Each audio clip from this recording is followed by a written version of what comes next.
Di sebuah kedai kopi yang ramai di Baghdad, tempat aroma kopi Arabica bercampur dengan hiruk-pikuk obrolan pedagang, duduklah Abu Nawas dengan senyum simpulnya yang penuh misteri. Matanya tak lepas dari dua sosok yang kontras, namun sama-sama dikenal seantero Baghdad. Abu Jahil, saudagar kaya raya yang terkenal dengan kesombongan dan keangkuhannya, serta Abu Bakhil, saudagar lain yang hartanya berlimpah ruah, namun ia teramat sangat pelit bahkan untuk dirinya sendiri. Kedatangan mereka selalu menjadi pusat perhatian. Abu Jahil dengan jubah sutra mencolok dan permata yang berkilauan di jari jemarinya selalu berbicara keras memastikan semua orang tahu betapa makmurnya dia. Sementara itu Abu Bakhil dengan pakaian lusuh dan wajah yang selalu cemas akan pengeluaran sekecil apapun, sibuk menghitung koin-koinnya di balik meja. Bahkan enggan memesan kopi meskipun ia sudah duduk berjam-jam. Melihat pemandangan ini di setiap hari, sebuah ide cerdas terlintas di benak Abu Nawas. Alangkah lucunya jika kedua orang ini bisa merasakan kehidupan yang berbeda. Meski hanya sehari, gumamnya pelan. Ia membayangkan Abu Jahil yang angkuh harus merasakan hidup sebagai orang pelit, dan Abu Bakhil yang kikir harus berlagak dermawan. Ia pasti akan menjadi tontonan yang tak terlupakan. Dengan senyum yang semakin lebar, Abu Nawas mulai menyusun rencana. Ia tahu bahwa tidak mudah membuat kedua orang keras kepala ini menuruti keinginannya. Namun dengan sedikit kecerdikan, sedikit rayuan, dan tentu saja sedikit tipuan, ia yakin bisa membuat mereka terjebak dalam permainan sendiri. Malam harinya, kedua undangan misterius sampai di tangan Abu Jahil dan Abu Bakhil. Undangan itu berisi ajakan untuk menghadiri sebuah jamuan istimewa di kediaman seorang bangsawan kaya raya yang baru kembali dari perjalanan jauh. Yang menarik, undangan itu berbunyi, akan ada hadiah kejutan bagi tamu yang paling mencolok dalam hal kemurahan hati untuk Abu Bakhil, dan akan ada hadiah kejutan bagi tamu yang paling bijaksana dalam hal pengelolaan harta untuk Abu Jahil. Abu Nawas sengaja membuat undangan itu ambigu dan menantang ego masing-masing. Abu Jahil dengan kesombongannya tentu tidak mau kalah dalam hal bijaksana, sementara Abu Bakhil dengan sifat pelitnya pasti tergoda dengan embel-embel hadiah kejutan meskipun harus belagak dermawan. Malam itu benih kekacauan telah ditanam. Malam jamuan tiba. Abu Jahil dengan bangga mengenakan jubah sutra terbarunya yang paling megah, tiba di kediaman bangsawan yang tentu saja adalah kediaman kenalan Abu Nawas yang ia sulap untuk malam itu. Namun betapa terkejutnya ia melihat tamu lain, Abu Bakhil, dan yang lebih mengejutkan, Abu Bakhil mengenakan jubah yang lebih baru, meski masih terkesan sederhana, dan bahkan senyum tipis terukir di bibirnya. Ini sangat tidak biasa. Di sisi lain, Abu Bakhil merasa sangat tidak nyaman. Ia harus berlagak dermawan dan itu sangat menyiksa jiwanya. Namun janji hadiah kejutan terus terngiang-ngiang di telinganya. Ia mencoba sekuat tenaga untuk tidak terlalu memikirkan biaya makan malam ini. Meskipun setiap gigitan terasa seperti ribuan dinar yang melayang. Ia melihat Abu Jahil yang terlihat lebih kalem dari biasanya, seolah sedang memikirkan cara menghemat uang, bukan memamerkannya. Jamuan makan dimulai. Hidangan lezat disajikan silih berganti. Abu Nawas yang berperan sebagai pelayan memperhatikan setiap gerak-gerik mereka. Abu Bakhil yang biasanya akan menyembunyikan makanan di balik jubahnya untuk dimakan nanti, kali ini dengan enggan menawarkan hidangan kepada tamu di sebelahnya. "Silakan tuan, jangan ragu," ucapnya dengan senyum yang dipaksakan. Ini membuat para tamu lain terheran-heran. Sementara Abu Jahil yang biasanya akan menghabiskan setiap hidangan dan bahkan meminta tambah, kali ini terlihat sangat perhitungan. Ia makan dengan perlahan, seolah setiap suapan adalah uang yang harus dihemat. Ketika seorang pelayan menawarkan anggur terbaik, Abu Jahil dengan sopan menolak. Air putih saja sudah cukup. Kita harus menjaga kesehatan dan tidak boros, bukan? Para tamu saling pandang, percaya dengan perubahan sifat Abu Jahil. Menjelang akhir jamuan, datanglah puncak rencana Abu Nawas. Seorang musafir tua yang tampak lemah dan kelaparan masuk ke dalam ruangan, meminta sedikit makanan. Abu Nawas dengan mata berbinar menunjuk ke arah Abu Bakhil. "Tuan Abu Bakhil, apakah Anda berkenan berbagi rezeki dengan musafir malang ini?" tanyanya. Abu Bakhil menelan ludah. Ini adalah ujian terakhirnya. Dengan berat hati ia memberikan sepotong roti dan beberapa koin kepada musafir itu. Meskipun hatinya menjerit setiap kali koin itu berpindah tangan. Kemudian Abu Nawas beralih ke Abu Jahil. "Dan Tuan Abu Jahil, musafir ini membutuhkan tempat bernaung untuk malam ini. Apakah Anda bersedia menawarkannya?" Jika biasanya ia akan menolak mentah-mentah, kali ini ia mengingat undangan bijaksana dalam mengelola harta. Ia berpikir jika ia menolak, ia akan terlihat pelit dan tidak bijaksana. Dengan terpaksa ia mengangguk. "Baiklah musafir, Anda bisa menginap di salah satu penginapan saya, tapi jangan harap fasilitas mewah," ucapnya dengan nada sedikit enggan. Abu Nawas tersenyum puas, rencananya berjalan sempurna. Keesokan paginya, setelah semalaman berpura-pura, Abu Bakhil terbangun dengan perasaan lega sekaligus lemas. Peran sebagai dermawan sangat menguras tenaganya. Ia segera kembali ke rutinitasnya menghitung koin dan mengencangkan ikat pinggang. Namun ia tidak bisa memungkiri bahwa ada sedikit rasa puas melihat senyum tulus dari musafir yang ia tolong semalam. Meskipun rasa sesal atas pengeluarannya tetap ada. Sementara itu, Abu Jahil terbangun di rumah dengan rasa tidak nyaman yang mendalam. Ia merasa aneh harus memikirkan pengeluaran semalam. Bahkan ia sempat berpikir untuk memeriksa ulang setiap tagihan. Rasa sombongnya sedikit terkikis oleh pengalaman berpura-pura menjadi orang yang hemat. Ia sadar betapa sulitnya hidup dalam batasan, sesuatu yang tidak pernah ia rasakan sebelumnya. Siang harinya, takdir atau lebih pantas Abu Nawas mempertemukan mereka kembali di pasar. Mereka berpapasan dan saling melirik dengan canggung. Abu Bakhil yang biasanya akan menghindar kontak mata, kali ini berani menyapa. "Selamat siang Tuan Abu Jahil. Bagaimana tidur Anda semalam?" Abu Jahil yang biasanya akan mendengus dan melangkah pergi, kali ini menjawab dengan nada yang lebih lembut. "Selamat siang Tuan Abu Bakhil. Lumayan. Anda sendiri?" Abu Nawas muncul di balik kerumunan. Senyumnya menyiratkan rahasia yang baru terungkap. "Bagaimana pengalaman kalian semalam, tuan-tuan?" tanyanya dengan nada menggoda. Wajah Abu Jahil dan Abu Bakhil memerah. Mereka tahu bahwa Abu Nawas adalah dalang di balik semua ini. Abu Nawas kemudian menjelaskan seluruh rencana dan tujuannya. "Tuan Abu Jahil, saya harap Anda belajar bahwa kemewahan bukanlah segalanya, dan ada kebijaksanaan dalam mengelola harta. Dan Tuan Abu Bakhil, saya harap Anda merasakan bahwa berbagi tidak selalu berarti rugi, dan kebaikan bisa membawa kebahagiaan," ucapnya bijaksana. Abu Jahil dan Abu Bakhil saling pandang. Mereka memang membenci kenyataan bahwa mereka telah diperdaya. Namun mereka tidak bisa menyangkal kebenaran kata-kata Abu Nawas. Sejak hari itu, meskipun mereka tidak berubah total, ada sedikit pergeseran dalam sikap mereka. Abu Jahil menjadi sedikit lebih rendah hati dan sesekali terlihat berbagi. Sementara Abu Bakhil menjadi sedikit lebih longgar dalam dompetnya. Bahkan sesekali mentraktir dirinya sendiri di kedai kopi. Abu Nawas tentu saja kembali ke kedai kopi, menyaksikan perubahan kecil itu dengan senyum puas, siap mencari target berikutnya untuk pertualangan usilnya.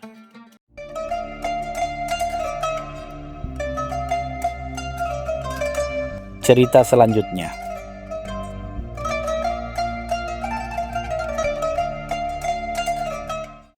Di seluruh penjuru Baghdad, dari pasar yang riuh hingga istana yang megah. Nama Abu Nawas adalah jaminan tawa dan decak kagum.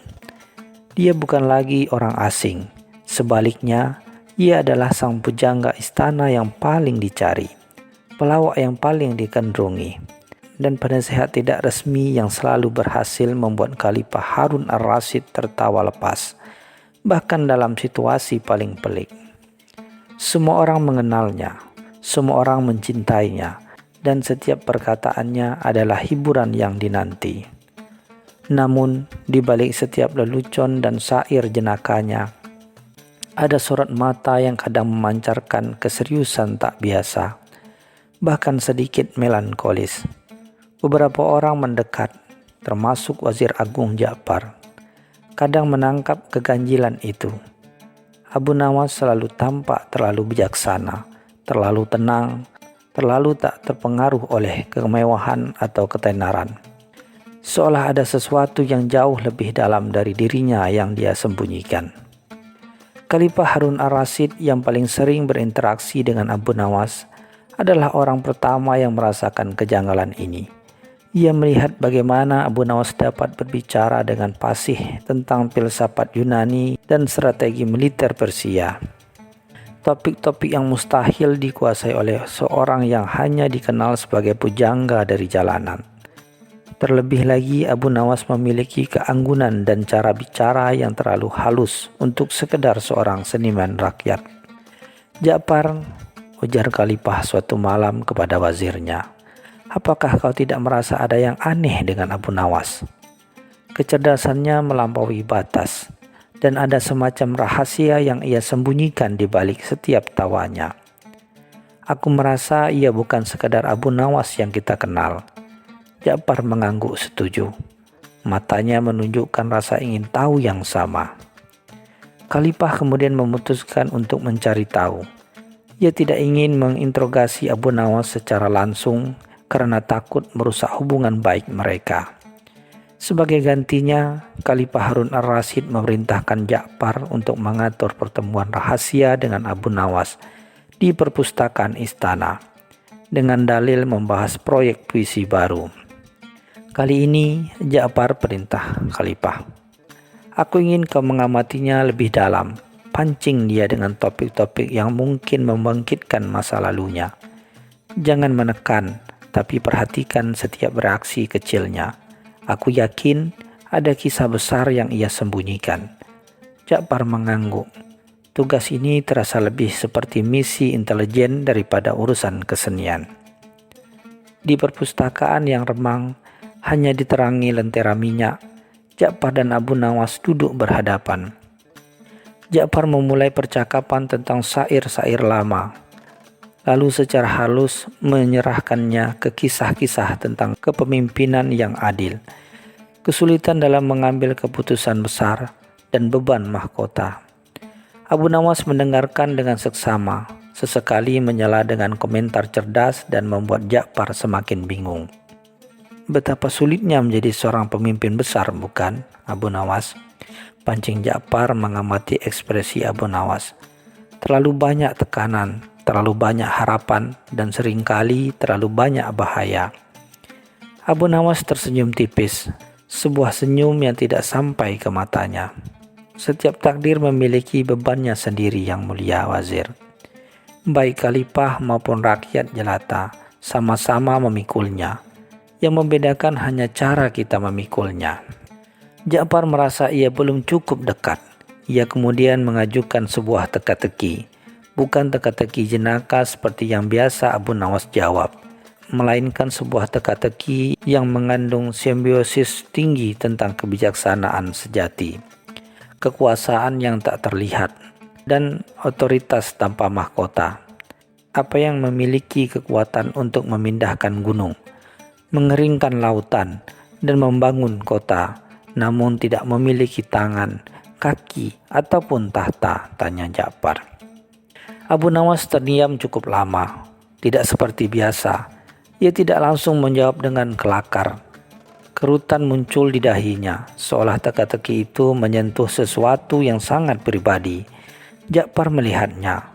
dan dalam keheningan itu ia merasa semakin yakin bahwa teka-teki itu telah menyentuh inti rahasia Abu Nawas.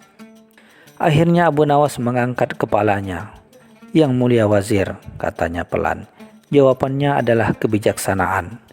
Kebijaksanaan memiliki kekuatan yang dapat mengubah dunia, memimpin bangsa, dan mengatasi rintangan. Meskipun ia tidak berwujud fisik, ia adalah kekuasaan yang sejati, yang bahkan melebihi tahta." Jawaban itu membuat Ja'far terperangah. Bukan hanya jawaban yang tepat, tetapi cara Abu Nawas mengucapkannya dengan nada yang penuh makna tersembunyi, seolah ia berbicara tentang esensi dirinya sendiri. Ada getaran emosi yang tak kentara dalam suaranya. Ja'far tahu ia telah menemukan sesuatu yang besar. Jawaban itu bukan sekedar teka-teki, itu adalah pengakuan samar akan kedalaman pemikirannya. Ja'far segera melaporkan hasil pertemuannya kepada Khalifah Harun ar-Rasyid. Ia menceritakan setiap detail, dari sorot mata Abu Nawas yang serius hingga jawaban teka-teki yang penuh makna ganda tentang kebijaksanaan. Khalifah mendengarkan dengan seksama, alisnya terangkat karena terkejut. "Jadi, firasatku benar," gumamnya. Ia menyembunyikan sesuatu yang luar biasa. Khalifah kemudian memanggil Abu Nawas ke hadapannya, bukan dalam suasana formal, melainkan dalam pertemuan pribadi di taman istana yang tenang. "Abu Nawas," kata Khalifah dengan suara lembut, "aku telah mengagumi kecerdasan dan kesetiaanmu. Namun aku merasa ada bagian darimu yang belum pernah kau tunjukkan padaku. Apakah ada rahasia yang begitu besar hingga kau harus menyembunyikannya dari sahabatmu?" Abu Nawas menunduk. Kejenakaannya sirna. Hanya ada raut lelah dan kesedihan di wajahnya. Ia mengambil napas dalam-dalam sebelum akhirnya berucap pelan, "Yang mulia Khalifah, hamba memang bukan dari garis keturunan bangsawan, pun bukan mewarisi tahta dari negeri manapun. Identitas asli hamba yang sesungguhnya adalah seorang pengamat, seorang yang memilih untuk hidup di tengah keramaian, mengamati setiap sudut kehidupan, dan memahami manusia dari berbagai sisi. Hamba menyadari," lanjut Abu Nawas, suaranya sedikit bergetar namun tegas, "bahwa kebenaran dan kebijaksanaan seringkali sulit diterima jika datang dari seorang guru atau filsuf yang terlalu serius. Oleh karena itu, hamba memilih pesona sebagai seorang pujangga jenaka, melontarkan kebenaran dalam balutan tawa, agar hati dan pikiran orang dapat menerimanya tanpa perlawanan. Hamba menyembunyikan identitas ini agar hamba bisa bergerak bebas, mengamati tanpa dihakimi, dan berbicara tanpa beban ekspektasi." Khalifah Harun ar-Rasyid terdiam lama, mencerna setiap kata, kemudian senyum perlahan merekah di wajahnya. Ia bangkit dan mendekati Abu Nawas. Ia menepuk pundak sang pujangga. "Abu Nawas," katanya dengan suara mantap, "kau memang bukan pangeran dalam darah, namun kau adalah pangeran dalam kebijaksanaan. Kau telah membuktikan bahwa akal dan kebenaran adalah mahkota yang jauh lebih berharga daripada emas ataupun tahta. Aku bangga memiliki seorang sahabat dan penasehat sepertimu." Sejak hari itu, Khalifah Harun ar-Rasyid semakin menghargai Abu Nawas, bukan hanya sebagai penghibur, tetapi sebagai sumber kebijaksanaan yang tak ternilai. Abu Nawas tetaplah sang pujangga Baghdad yang terkenal. Kini ia merasa lebih bebas. Namun, ia tahu bahwa khalifahnya memahami dan menghargai identitas asli dirinya. Seorang yang memiliki kebijaksanaan melebihi raja sekalipun, namun memilih untuk menyampaikannya melalui tawa dan lelucon. Dan tawa Khalifah Harun ar-Rasyid tak pernah lagi semurni saat ia tertawa karena cerita-cerita dari Abu Nawas.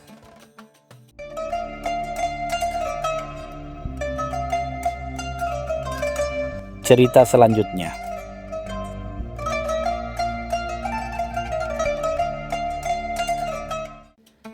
Baginda Harun ar-Rasyid, penguasa Baghdad yang megah, suatu pagi terlihat termenung di singgasananya. Bukan urusan negara yang membebani pikirannya, melainkan sebuah pertanyaan filosofis yang tiba-tiba terlintas. Siapakah sebenarnya manusia paling mulia di muka bumi ini? Pertanyaan itu terus mengusik benaknya, seolah menuntut sebuah jawaban yang absolut dan tak terbantahkan. Para penasehat dan ulama istana telah dipanggil, namun tak ada satupun jawaban mereka yang memuaskan hati Baginda. Mereka sibuk merujuk kitab-kitab suci, mentafsirkan ayat-ayat, dan memuji-muji kebaikan para nabi dan orang-orang saleh. Namun, Baginda merasa bahwa kemuliaan sejati mungkin terletak pada sesuatu yang lebih sederhana, namun mendalam.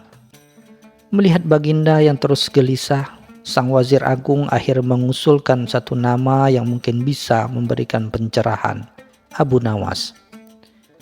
Ampun tuanku, mungkin hanya Abu Nawas yang bisa memberikan sudut pandang yang berbeda. Kecerdasannya seringkali melampaui batas pemikiran kita, ujar wazir dengan sedikit ragu, mengingat reputasi Abu Nawas yang tak terduga. Baginda Harun ar-Rasyid tersenyum tipis, panggil dia. Semoga saja otaknya yang gila itu bisa menemukan jawaban yang masuk akal. Perintah pun segera disampaikan, dan tak lama kemudian utusan istana bergegas menuju kediaman Abu Nawas yang sederhana di pinggiran kota. Abu Nawas yang sedang asik bermain catur dengan tetangganya terkejut mendengar panggilan dari istana. Ada apa lagi ini? Pasti Baginda sedang iseng dengan pertanyaan-pertanyaan sulitnya. Gumamnya pelan sambil menyeringgitkan dahi. Ia tahu betul bagaimana Baginda seringkali melemparkan teka-teki yang sulit dipecahkan. Meskipun demikian, ia tak bisa menolak panggilan raja. Dengan langkah santai ia menuju istana. Dalam benaknya mulai merangkai berbagai kemungkinan jawaban.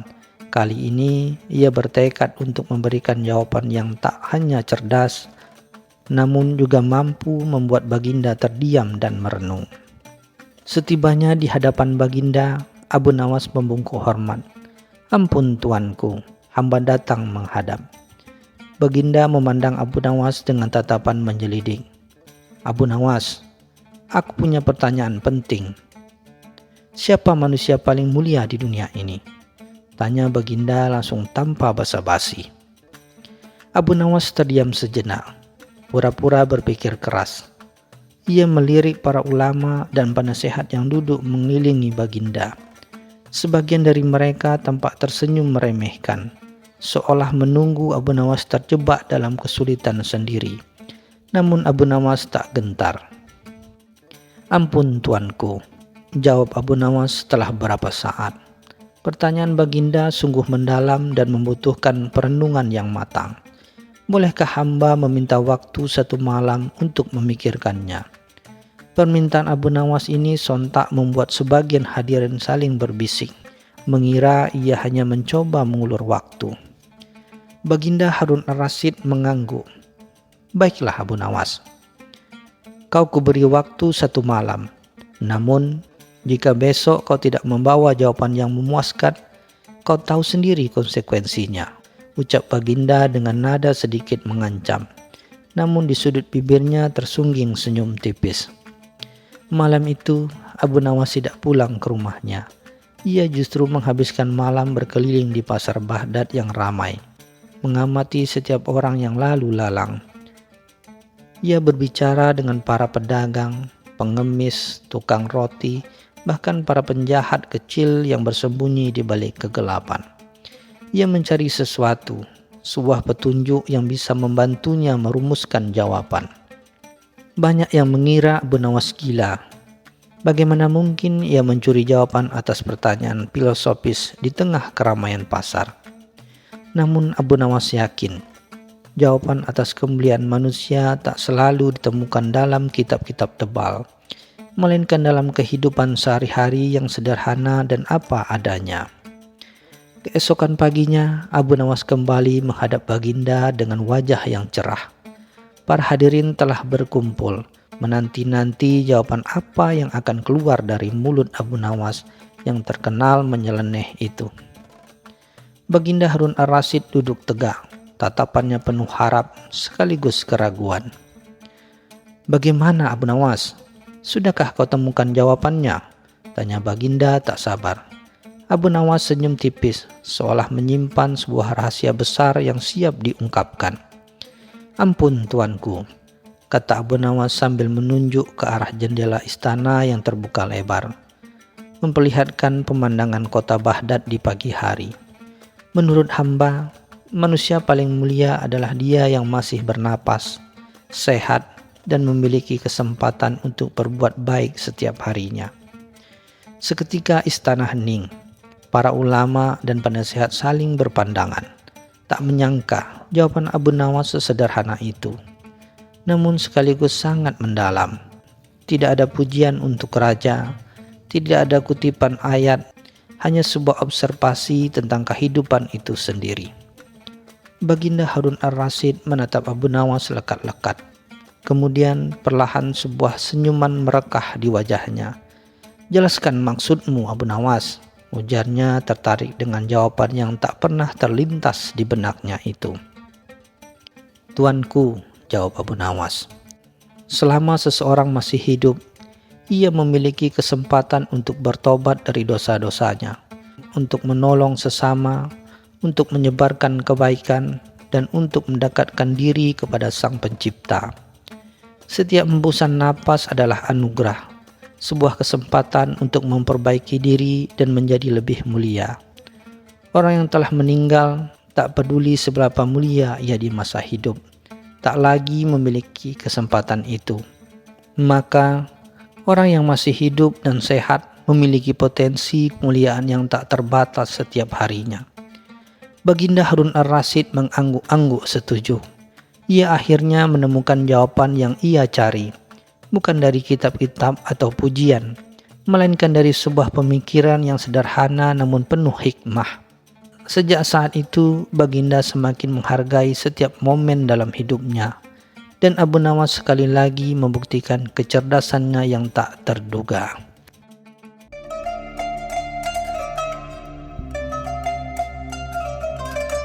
Cerita selanjutnya.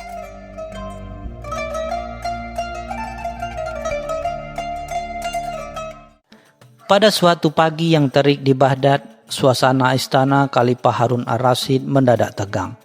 Bukan karena serangan musuh atau urusan politik yang pelik, melainkan karena Khalifah tiba-tiba mengeluarkan dekret yang sangat aneh. Nama kota Baghdad sudah tidak lagi sesuai dengan isinya. Baghdad, kota kedamaian. Lihatlah, pedagang di pasar dipenuhi tipu muslihat. Para menteri saling sikut untuk kekuasaan, dan setiap sudut jalan dipenuhi dengan kegaduhan. Serunya di depan para menteri yang kebingungan.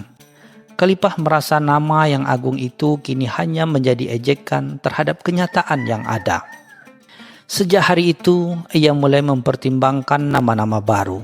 Ia ingin nama yang mencerminkan kekacauan, ketidakjujuran, dan kegaduhan yang ia lihat di sekelilingnya. Namun, setiap nama yang ia usulkan terdengar terlalu kasar, terlalu jujur, dan tidak berkelas. Para menteri hanya bisa saling pandang, tidak berani menyuarakan keberatan mereka.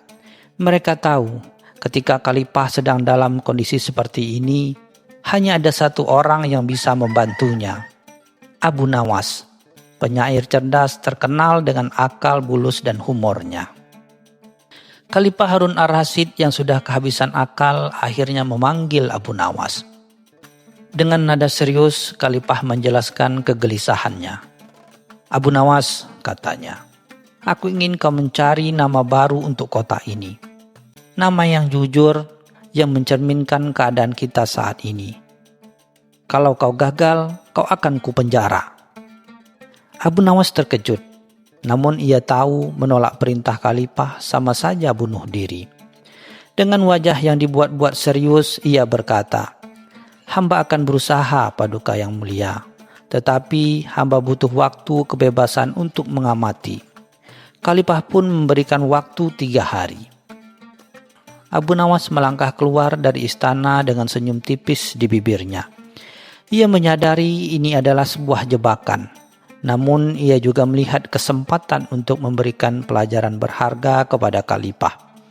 Ia menghabiskan sisa hari itu dengan berjalan-jalan di pasar, mengamati setiap interaksi dan mendengarkan percakapan.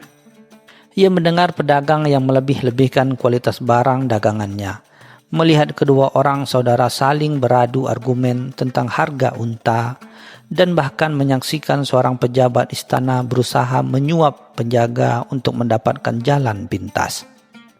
Benar juga kata Khalifah, gumamnya. Pedagang memang sudah tidak lagi damai, tapi apakah solusinya mengganti nama? Malam harinya, Abu Nawas duduk di beranda rumahnya sambil memandangi langit malam Baghdad. Ia sudah memiliki ide gila yang berpotensi membuatnya dihukum, tetapi juga berpotensi mengubah pandangan Khalifah. Ia memanggil beberapa temannya, para pengrajin dan seniman kota yang ia percaya. Dengarkan baik-baik, bisik Abu Nawas. Kita akan melakukan sesuatu yang akan membuat seluruh Baghdad terkejut. Khalifah ingin nama baru, maka kita akan memberikannya nama baru, tapi dengan cara kita sendiri. Keesokan harinya, sekelompok seniman mulai bekerja.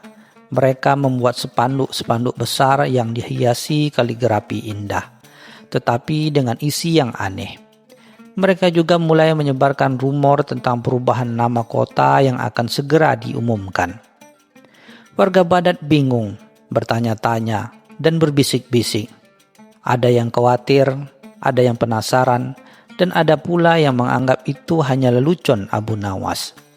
Namun mereka semua menunggu dengan cemas apa yang akan terjadi pada hari ketiga, saat Abu Nawas harus menghadap Khalifah. Pagi di hari ketiga, Baghdad terlihat berbeda. Di setiap sudut jalan, di pintu masuk pasar, bahkan di gerbang istana, terpampang spanduk-spanduk besar dengan kaligrafi yang indah. Namun tulisan di dalamnya membuat orang-orang menyeringgitkan dahi.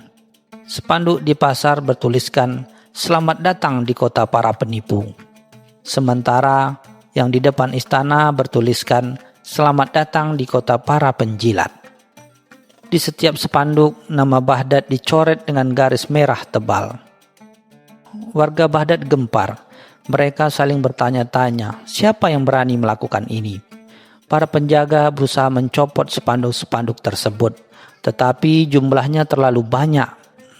Di tengah kekacauan itu, Khalifah memanggil Abu Nawas untuk menanyakan laporannya. Khalifah yang sudah mendengar kabar tentang spanduk-spanduk aneh itu, menatap Abu Nawas dengan mata menyipit. "Apa ini perbuatanmu, Abu Nawas?" tanyanya dengan marah. Abu Nawas dengan tenang membungkuk hormat. "Paduka yang mulia, hamba telah menyelesaikan tugas hamba. Hamba telah menemukan nama-nama baru yang paling cocok untuk kota ini, sesuai dengan perintah Paduka." Khalifah semakin kesal. "Apa maksudmu dengan nama-nama itu? Apa kau ingin menjadikan kota ini bahan tertawaan?" Abu Nawas menggelengkan kepala. "Tidak, Paduka. Hamba hanya mengikuti arahan Paduka. Paduka menginginkan nama-nama yang jujur, yang mencerminkan isi kota. Hamba hanya menerjemahkan kejujuran itu dalam bentuk nama." Ia kemudian menjelaskan dengan santai. "Saat hamba berkeliling, hamba melihat betapa banyak para pedagang yang melebih-lebihkan dagangannya. Maka hamba menamai kota para penipu. Hamba melihat para abdi yang memuji-muji Paduka secara berlebihan demi jabatan. Maka hamba menamainya kota para penjilat. Di tempat-tempat lain, hamba menamainya kota para pemalas, kota para pemabuk, dan seterusnya, sesuai dengan apa yang hamba lihat di sana." Khalifah terdiam, wajahnya memerah antara malu dan marah. Khalifah Harun ar-Rasyid menatap Abu Nawas. Ia sadar Abu Nawas tidak melanggar perintahnya. Ia benar-benar mencari nama yang jujur, tetapi dengan cara yang paling mengerikan. "Jadi kau menyuruhku untuk mengganti nama kota ini dengan kota para penipu atau kota para penjilat?" tanya Khalifah dengan nada dingin. "Paduka yang mulia punya pilihan," jawab Abu Nawas dengan santai. "Paduka bisa milih satu dari nama-nama yang hamba berikan. Atau Paduka bisa menamainya kota para pilihan-pilihan bodoh. Karena Paduka ingin mengganti nama kota hanya karena isinya tidak sesuai dengan namanya. Mendengar itu, para menteri yang tadinya tegang kini menahan tawa. Khalifah merasa terjebak. Ia tahu jika ia memilih salah satu nama yang disarankan Abu Nawas, ia akan menjadi bahan olok-olokan di seluruh dunia Arab. Namun ia juga tak bisa menarik kembali kata-katanya begitu saja. Dengan napas yang berat, ia menatap Abu Nawas, yang kini memasang wajah polos seolah tidak terjadi apa-apa. Setelah keheningan yang panjang, Khalifah Harun ar-Rasyid akhirnya tertawa terbahak-bahak. Tawa itu menggema di seluruh istana, membuat para menteri terkejut. Khalifah menunjuk ke Abu Nawas dengan jari telunjuknya. "Kau memang gila, Abu Nawas," katanya sambil tertawa. "Tapi kau benar, mengganti nama kota ini tidak akan mengubah isinya." Khalifah menyadari bahwa masalahnya bukan pada nama kota, melainkan pada moralitas warganya dan para pejabatnya. Khalifah kemudian mengeluarkan dekret baru yang mengejutkan semua orang. "Mulai hari ini," ujarnya dengan suara lantang, "nama kota kita tetap Baghdad, kota kedamaian. Dan siapapun yang menyebut nama lain untuk kota ini akan dihukum. Namun, ada satu syarat." Para menteri dan Abu Nawas menanti kelanjutan dekret tersebut dengan penuh ketegangan. "Syaratnya," lanjut Khalifah, "setiap orang harus berusaha untuk menjadikan kota ini benar-benar pantas dengan namanya. Para pedagang harus jujur. Para menteri harus melayani rakyat dengan adil. Dan semua warga harus saling menghormati." Khalifah lalu menatap Abu Nawas dengan tatapan serius.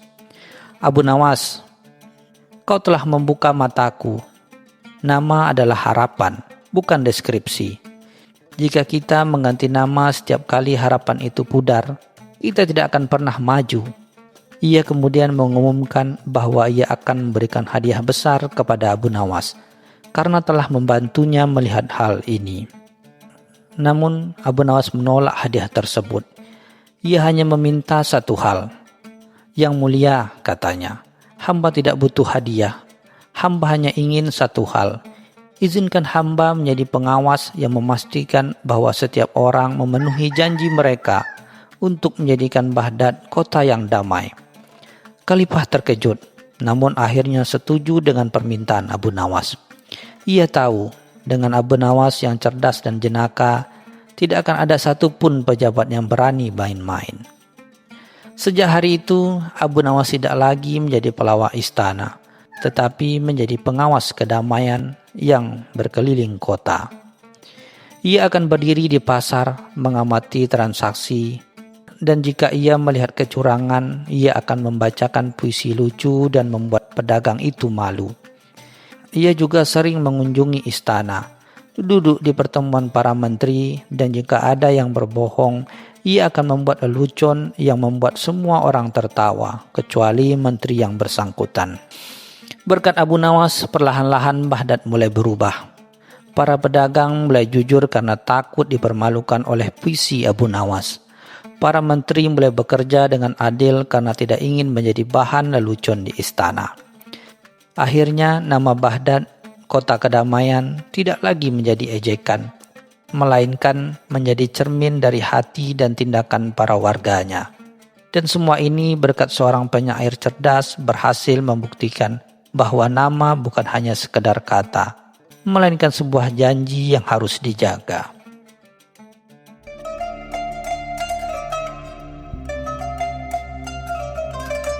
Cerita selanjutnya.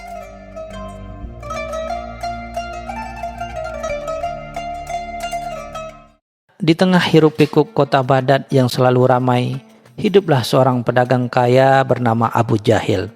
Kekayaannya melimpah ruah. Ia lebih dikenal karena kesombongan dan keangkuhannya yang tak terkira.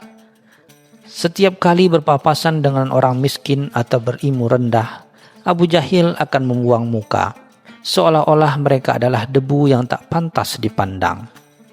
Ucapannya selalu dipenuhi dengan pujian diri dan cemoohan terhadap orang lain. Ia gemar memamerkan harta bendanya, mulai dari jubah sutra terbaik hingga kuda-kuda pilihan yang dihias mewah. Tak jarang ia sengaja melintas di pasar hanya untuk melihat orang-orang berdecak kagum dan iri pada kemewahannya. Fenomena Abu Jahil ini tentu saja tidak luput dari perhatian Abu Nawas, si cerdik pandai yang selalu punya akal. Hatinya tergelitik melihat tingkah pola Abu Jahil yang semakin menjadi-jadi. Sudah saatnya kesombongan ini diberi pelajaran, gumam Abu Nawas pada suatu sore, sambil menyeruput secangkir kopi kurma. Sebuah ide berlian terlintas di benaknya. Sebuah rencana yang akan menguji kesombongan Abu Jahil dengan cara yang paling tidak terduga. Bukan dengan debat atau adu kecerdasan, melainkan dengan sebuah undangan yang kelihatannya sederhana namun penuh makna tersembunyi. Keesokan harinya tersebarlah kabar bahwa Abu Nawas akan mengadakan sebuah pesta agung di kediamannya. Para tetangga dan kenalan saling berbisik, bertanya-tanya. Abu Nawas dikenal sebagai orang yang sederhana. Jarang sekali ia mengadakan perhelatan besar, namun undangan yang sampai ke tangan Abu Jahil adalah yang paling istimewa. Undangannya itu terbuat dari kertas terbaik, bertulisan kaligrafi indah, dan berhiasan benang emas. Isinya singkat namun padat. Dengan segala hormat, Tuan Abu Jahil, kami mengundang Anda untuk hadir dalam perhelatan akbar di kediaman kami malam Jumat ini. Sebuah jamuan istimewa menanti kehadiran Anda. Tidak ada keterangan lebih lanjut tentang jenis jamuan atau acara apa yang akan disajikan, yang semakin membuat Abu Jahil penasaran. Menerima undangan dari Abu Nawas, Abu Jahil merasa sedikit aneh sekaligus bangga. Mengapa Abu Nawas yang ia anggap rendah tiba-tiba mengundangnya ke pesta yang katanya agung?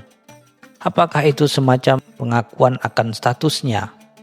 Ia membayangkan sebuah jamuan mewah dengan hidangan berlimpah ruah, musik, dan tarian.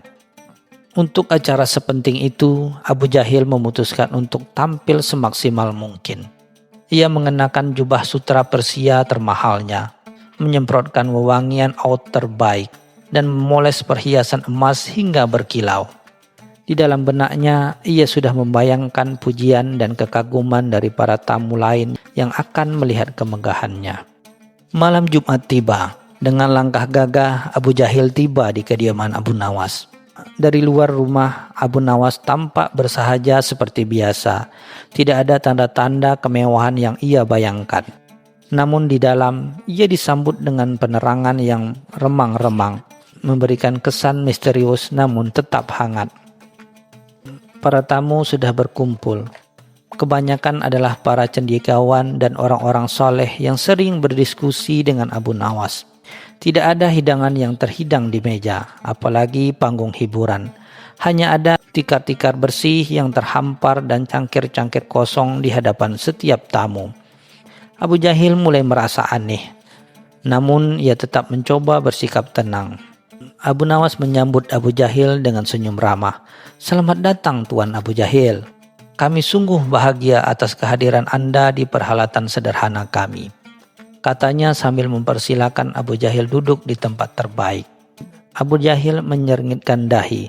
Perhelatan sederhana? Ia melihat sekeliling, mencari-cari nampan berisi makanan atau pelayanan yang membawa minum, namun nihil.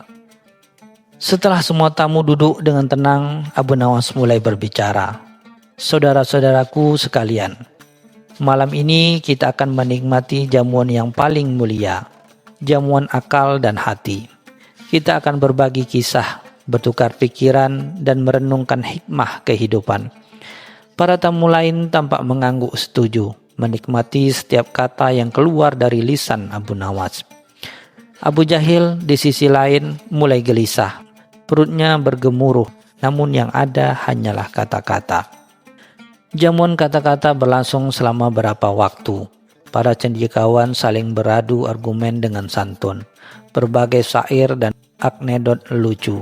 Suasana penuh dengan tawa dan diskusi yang mendalam. Namun Abu Jahil tidak dapat menikmati sedikit pun. Perutnya semakin keroncongan dan pikirannya dipenuhi kekesalan. Ia merasa dipermalukan diundang ke sebuah pesta agung hanya untuk disuguhi obrolan tanpa sepotong pun makanan. Kesombongannya pun terpukul. Ia mengamati orang-orang di sekitarnya yang tampak begitu menikmati kebersamaan itu, seolah-olah mereka baru saja menikmati hidangan paling lezat di dunia. Di tengah-tengah diskusi yang hangat, Abu Nawas tiba-tiba menoleh pada Abu Jahil. "Tuan Abu Jahil," katanya dengan suara tenang, "bagaimana menurut Anda tentang jamuan kita malam ini? Apakah Anda merasa cukup terpuaskan?" Pertanyaan itu membuat Abu Jahil terkejut. Ia ingin sekali meluapkan kekesalannya, namun gengsi menahannya. Dengan wajah masam ia menjawab, ini adalah jamuan yang sangat tidak biasa." Ia memilih kata-katanya dengan hati-hati, berusaha menyembunyikan rasa lapar dan kekecewaannya yang mendalam. Abu Nawas tersenyum kecil. "Benar Tuan Abu Jahil, ini memang tidak biasa. Di dunia ini ada dua jenis kelaparan. Kelaparan fisik yang dipuaskan oleh makanan, dan kelaparan akal dan hati yang dipuaskan oleh ilmu, hikmah, dan kebersamaan. Malam ini kami mencoba memuaskan jenis kelaparan yang kedua." Ia berhenti sejenak, membiarkan kata-katanya meresap. Kesombongan seringkali membutakan kita dari nilai-nilai sejati. Harta dan kemewahan hanyalah memuaskan raga, namun tidak pernah mengisi jiwa.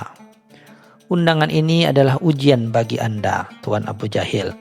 Apakah Anda datang untuk menikmati hidangan dan memuaskan nafsu, atau mencari hidangan yang memperkaya diri? Abu Jahil terdiam, wajahnya memerah. Untuk pertama kalinya, ia merasa kecil di hadapan kecerdasan dan kesederhanaan Abu Nawas. Pelajaran itu jauh lebih mengenyangkan daripada hidangan termewah sekalipun.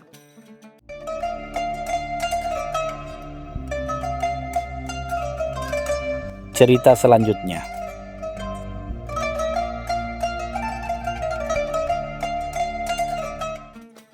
Suatu pagi yang cerah di Baghdad, ketika matahari baru saja menyentuh menara masjid, Abu Nawas sedang asik menyeruput kopi kurma di beranda rumahnya yang sederhana. Pikirannya melayang-layang, mungkin sedang merangkai pantun baru atau rencana lelucon berikutnya. Tiba-tiba seorang pengawal istana dengan seragam kebanggaan tiba di depan pintu. Menatapnya sedikit terengah-engah seolah membawa berita penting. Abu Nawas dengan senyum khasnya mempersilakan pengawal itu masuk. "Gerangan apakah Tuan Pengawal yang terhormat datang sepagi ini? Apakah Sultan rindu akan puisi-puisi hamba yang menyejukkan hati? Ataukah ada masalah di dapur istana yang membutuhkan bantuan kebijaksanaan?" Gurau Abu Nawas, membuat pengawal itu sedikit tersipu. Pengawal itu kemudian menyampaikan bahwa Sultan Harun ar-Rasyid mengundang Abu Nawas ke istana untuk membuat acara jamuan penting malam nanti. Mendengar undangan itu, senyum Abu Nawas sedikit memudar. Ia tahu betul bahwa jamuan Sultan selalu diisi dengan hiburan, termasuk tarian. Dan ada satu hal yang paling dihindari Abu Nawas, menari. Gerakan kaku, irama sering meleset, dan ia selalu merasa seperti tiang kayu yang dipaksa bergoyang. Membayangkan dirinya dengan keramaian di bawah sorotan lampu minyak membuatnya bergeridik. "Menari ya menari," gumam Abu Nawas pada dirinya sendiri setelah pengawal itu pergi. Kenapa bukan diminta membuat teka-teki saja, atau mungkin diminta menafsirkan mimpi buruk wazir? Mengapa harus hal yang paling tidak bisa aku lakukan? Ia mulai memutar otak, mencari cara agar terhindar dari aib menari di hadapan sultan dan para pembesar kerajaan. Seharian itu Abu Nawas mondar-mandir di halaman rumahnya.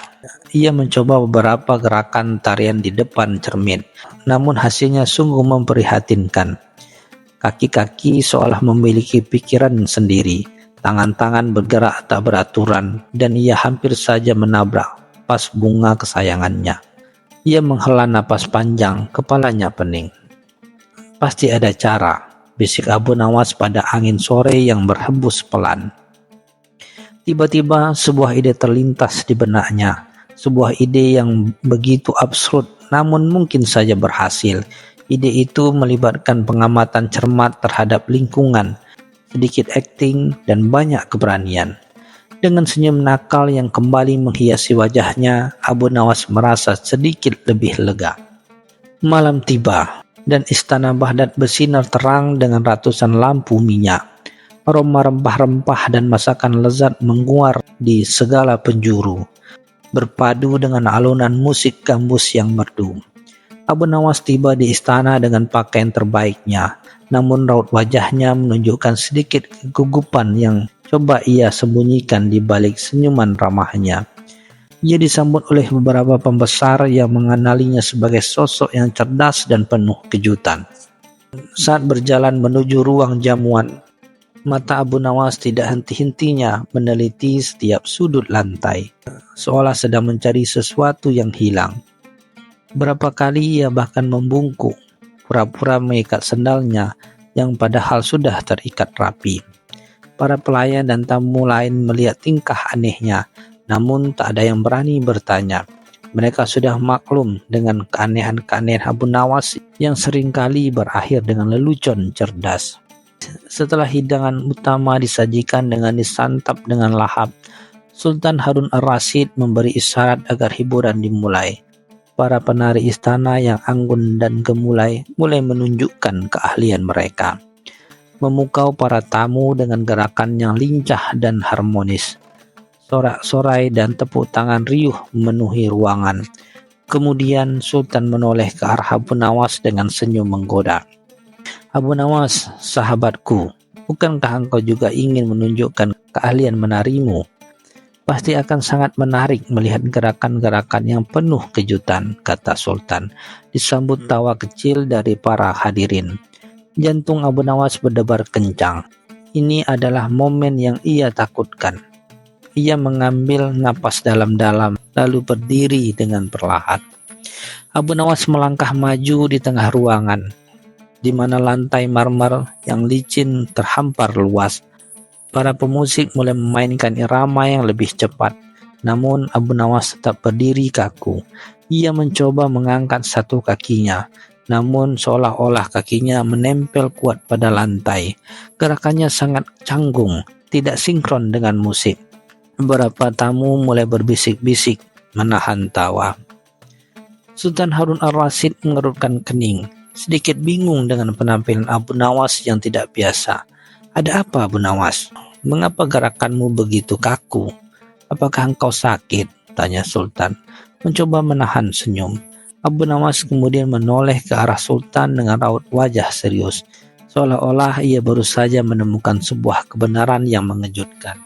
"Ampun Baginda Sultan yang mulia," kata Abu Nawas dengan suara lantang. Menghentikan alunan musik, semua mata tertuju padanya. "Hamba tidak sakit, Baginda. Hanya saja hamba merasakan sesuatu yang sangat aneh dengan lantai di istana megah ini." Sultan dan para tamu saling berpandangan, penasaran dengan apa yang akan dikatakan Abu Nawas. Abu Nawas kemudian menjongkok, mengamati lantai dengan seksama seolah-olah ia seorang arsitek yang sedang memeriksa kerusakan. Ia bahkan menekan-nekan beberapa bagian lantai dengan jari-jarinya, seolah merasakan getaran aneh. Kemudian ia bangkit kembali, menggelengkan kepalanya dengan dramatis dan menunjuk ke arah sudut ruang. "Baginda," ujar Abu Nawas, menatap Sultan dengan ekspresi prihatin. "Hamba sungguh takjub dengan kemewahan istana ini, namun hamba harus menyampaikan sebuah kebenaran yang mungkin mengejutkan Baginda sekalian. Lantai marmer di ruangan tamu ini sesungguhnya miring." Pernyataan Abu Nawas ini sontak membuat riuh seisi ruangan. Para tamu saling berbisik, beberapa bahkan menahan tawa. Sultan Harun ar-Rasyid meskipun terkejut mencoba menjaga kewibawaannya. "Miring? Apa maksudmu, Abu Nawas? Istana ini dibangun oleh arsitek terbaik di seluruh penjuru negeri." Abu Nawas mengangguk yakin. "Betul, Baginda. Namun mungkin ada perhitungan yang luput. Setiap kali hamba mencoba bergerak, hamba merasa seolah-olah akan terjatuh karena kemiringan yang tak terlihat ini. Inilah sebabnya hamba tidak bisa menari dengan luas." Untuk membuktikan ucapannya, Abu Nawas kemudian meminta seorang pelayan untuk membawa seember air. Dengan hati-hati ia menuangkannya sedikit air ke atas lantai di beberapa titik. Dan benar saja, air tersebut perlahan-lahan mengalir ke arah sudut tertentu, seolah mengikuti kemiringan yang tak kasat mata. Para tamu, bahkan Sultan, terdiam menyaksikan fenomena tersebut. "Lihat Baginda," kata Abu Nawas, menunjukkan aliran air. Air tidak pernah berbohong, ia selalu mengikuti kemiringan, dan jika air saja kesulitan menahan dirinya, apalagi hamba yang hanya seorang manusia biasa. Sultan Harun ar-Rasyid menatap aliran air itu, lalu menatap Abu Nawas, dan akhirnya ia tersenyum tipis, mulai memahami arah pembicaraan Abu Nawas. Setelah demonstrasi kemiringan lantai oleh Abu Nawas, suasana di ruangan jamuan menjadi campur aduk. Beberapa pembesar istana yang dikenal kaku dan menjunjung tinggi tradisi mulai berbisik-bisik tidak setuju. Mereka menganggap Abu Nawas hanya mencari-cari alasan untuk tidak menari, dan tuduhannya terhadap arsitektur istana adalah sebuah penghinaan. Wajah-wajah mereka memerah menahan amarah. Di sisi lain, banyak tamu yang justru terhibur dengan akting Abu Nawas yang meyakinkan. Mereka saling menyenggol, menahan tawa, dan berbisik bahwa Abu Nawas memang tidak ada duanya dalam mencari akal. Sultan Harun ar-Rasyid berdiri tampak mengamati reaksi semua orang. Senyum tipis masih tersungging di bibirnya. Ia tahu bahwa Abu Nawas sedang bermain-main, tapi caranya selalu tak terduga. "Abu Nawas," ujar Sultan Harun ar-Rasyid. Suaranya tenang namun mengandung sedikit nada geli. "Jika lantai ini memang miring, mengapa tidak ada yang menyadarinya selama ini? Dan mengapa hanya engkau yang kesulitan menari?" Pertanyaan Sultan ini membuat beberapa pembesar yang tidak setuju tersenyum puas, merasa bahwa Abu Nawas akan terpojok. Abu Nawas tersenyum licik. "Ampun Baginda, justru karena lantai ini miringnya begitu halus, sehingga hanya penari yang sangat peka terhadap keseimbangan seperti hamba yang bisa merasakannya. Atau mungkin juga para penari istana yang mulia itu sudah terbiasa menari di atas lantai miring, sehingga mereka terlihat luas seperti tidak ada apa-apa." Jawaban ini memancing tawa dan beberapa hadirin yang memahami maksud sindiran Abu Nawas. Sultan Harun ar-Rasyid yang kini sepenuhnya memahami akal-akalan Abu Nawas memutuskan untuk bermain bersamanya. "Baiklah Abu Nawas," kata Sultan, "jika memang lantai ini miring, maka engkau tidak bisa disalahkan jika gerakanmu kaku. Namun bagaimana jika kita buktikan sekali lagi? Maukah engkau mencoba menari di bagian lantai yang lain yang menurutmu rata?" Tantangan Sultan ini membuat Abu Nawas sedikit terkejut. Ia tidak menyangka Sultan akan membalikkan argumennya dengan cara seperti itu. Namun Abu Nawas adalah Abu Nawas. Ia menerima tantangan tersebut dengan senyum percaya diri, meskipun dalam hati ia mulai memikirkan trik berikutnya. Ia melangkah ke bagian lain dari ruang jamuan, tempat yang ia anggap lebih rata. Abu Nawas berdiri di depan lantai yang lain, pura-pura memeriksa kemiringan dengan cermat. Ia bahkan melompat-lompat kecil beberapa kali, seolah menguji stabilitas. Para pemusik kembali memainkan irama yang bersemangat. Abu Nawas mulai bergerak, kali ini dengan sedikit lebih luas. Namun tetap saja gerakannya jauh dari kata anggun. Ia masih terlihat kaku dan sedikit kikuk, meskipun tidak seburuk sebelumnya. Para tamu memperhatikan dengan seksama. Beberapa mulai berbisik.